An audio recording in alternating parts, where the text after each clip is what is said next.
Hello, my name is Lizzie. Welcome to my channel, and for today's video, I am super excited because I get to watch Saw. I love this film. Just gonna say that right off the bat. I don't think that's gonna be at any surprise to any of you who are subscribers of my channel that this is one of my favorite horror franchises.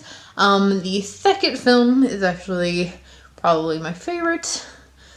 Which I know there's a lot of people that aren't big fans of the second one, but I love this film. But we're watching the first one. And I'm super excited. Of course, I've already seen it a bunch of times, but an excuse to get to watch this film, because I haven't actually talked about it on my channel. So I'm excited to, so I'm gonna go watch it, and I will be right back with my thoughts.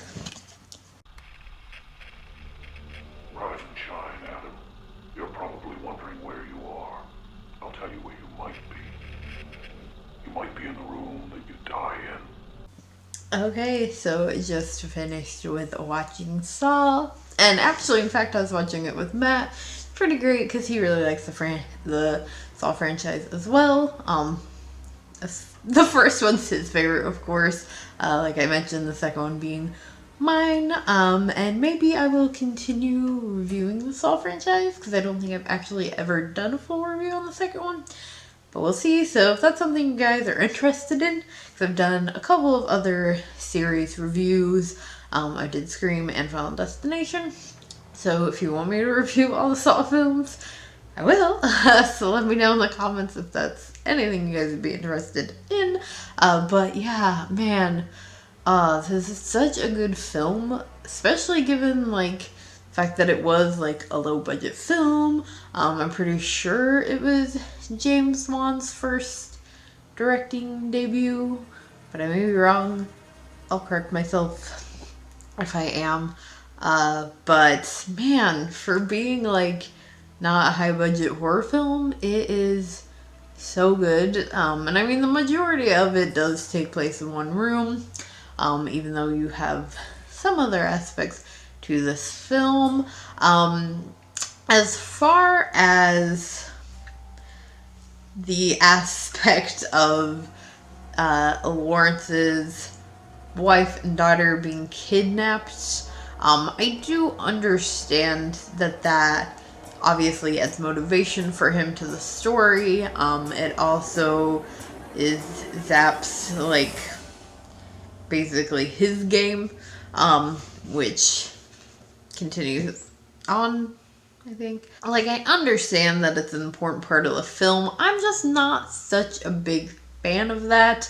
I'm glad that they kind of cut those aspects out of the later on films. I mean, obviously, like in the second one, spoiler if you've never seen it, the police officer in that, his son is obviously kidnapped, but he's part of the game, which, I mean, they are too, but just differently. If you've seen the films, you get what I'm saying.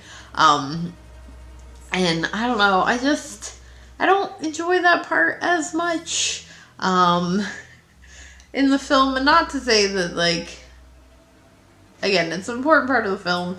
Everybody's acting is great. I don't like that part as much. I more so enjoy, obviously, like, Jigsaw's actual, like, booby traps, and when he's, they're in some sort of abandoned place. Those are the more enjoyable parts for me. And I do still like the, police officer side stories that go along with all of these films as well. Those I'm kind of okay with, but yeah, I don't know. Just rewatching this, I realized I'm not a big fan of that kind of part of it. But the rest of the film is fantastic and amazing, of course. Though I will say, like, it does kind of, like, not throw me off, but the fact that, like, the actor that plays Lawrence, the doctor, was, for those who don't know, he was in quite a few things, and I guess, like, the late 90s, maybe, like, earlier 2000s-ish. In fact, he was in, Bram Stoker's Dracula. He has a pretty small role in that. He just plays one of the men fighting after Lucy's heart and that. But he's also in Robin Hood Men in Tights as like the Robin Hood character, and so he's been in a bunch of other stuff too. So it's just funny to me to like watch him in this film as an actor with like a lot of films, well-known films under his belt. But I like it, and I mean obviously like he's older at this point. But just fun fact, if you didn't know that, or if you ever watched this and you're like, that guy seems familiar. Yeah, he was more of a comedic actor, I guess, back in those days. But yeah, I love everybody in this. I will say one thing watching it is that I was like, like Adams and Dr. Lawrence's, like their acting's not great, but I realized that their acting actually is really good. They're just acting like people, like they're not overly acting. They just are like people in that situation. And so, yeah, it's amazing. It's not a lot I don't like about the film. Like I said, it's just basically those like cutaway scenes to Lawrence's family. Oh, also one aspect that did kind of bother me was the fact that it takes him quite a while to put together the fact that this is a Jigsaw situation.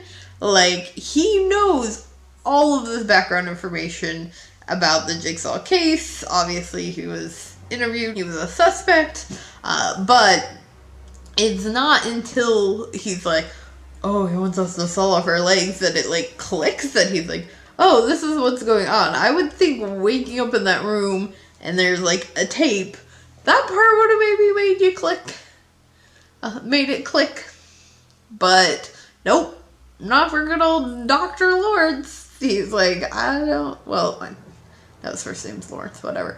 But he's just like, takes him till he's got to saw his leg off to fucking figure it out.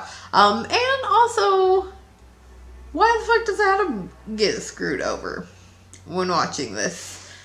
Is the other question both me and Matt had. We're like, well, why does he get, like, trapped and screwed over? Is it because he still tries to, like, kill Jigsaw? And also just the fact that, like, his key and also the fact that, like, the key for his lock was in the bathtub.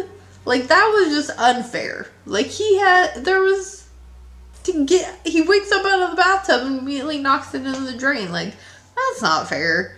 Which I know this is, like, early on in Jigsaw's games, but, I mean, he's still already killed several other people, given chances to several other people. So, he kind of just really screwed over Adam in this. I don't really think there was any him getting out, obviously, because even though he lives, Jigsaw traps him anyway, and I watched Saw 2 a lot, so I'm like, am I just not remembering those parts? Like, to elaborate more into Saw 2? I don't recall. So, if you guys have any answers for my questions, definitely let me know in the comments below. If you have seen Saw, let me know what your thoughts are on it in the comments below. If you did enjoy this, please do give it a big old thumbs up and make sure that you hit the subscribe button for more horror related content. And I will see you guys again tomorrow with another video. Bye!